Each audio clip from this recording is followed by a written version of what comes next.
প্রধান উপদেষ্টা ডক্টর মোহাম্মদ ইউনূস পদত্যাগ করবেন না।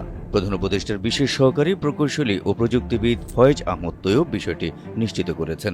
শুক্রবার নিজের ফেসবুক ভেরিফাইড প্রোফাইলে এক পোস্টে তিনি একথা জানান। পোস্টে ফয়েজ আহমেদ তৈয়ব লিখেন, প্রধান উপদেষ্টা পদত্যাগ করবেন না। অধ্যাপক ডক্টর মোহাম্মদ ইউনূসের ক্ষমতার প্রয়োজন নেই, কিন্তু বাংলাদেশের জন্য, বাংলাদেশের শান্তিপূর্ণ ডেমোক্রেটিক ট্রানজিশনের জন্য ডক্টর মোহাম্মদ ইউনূস স্যারের দরকার আছে। বরং এখন থেকে ক্যাবিনেটকে আরও গতিশীল হতে হবে, সরকারকে আরও বেশি ফাংশনাল হতে হবে, উপদেষ্টাদের আরও বেশি কাজ করতে হবে, দৃশ্যমান অগ্রগতি জনতার সামনে উপস্থাপন করতে হবে।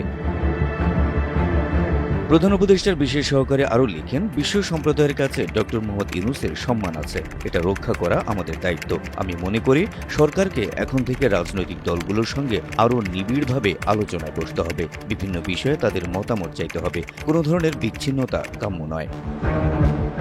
পোস্টে সেনাবাহিনী রাজনীতিতে নাক গলাতে পারবে না বলেও উল্লেখ করেন প্রধান উপদেষ্টার বিশেষ সহকারী। বলেন, আজকের দুনিয়ায় কোনো সভ্য দেশে সেনাবাহিনী রাজনীতি করে না, তাই ডিসেম্বরের মধ্যে নির্বাচনের বক্তব্যে সেনাপ্রধান জুরিসডিকশনাল কারেক্টনেস করতে পারেননি।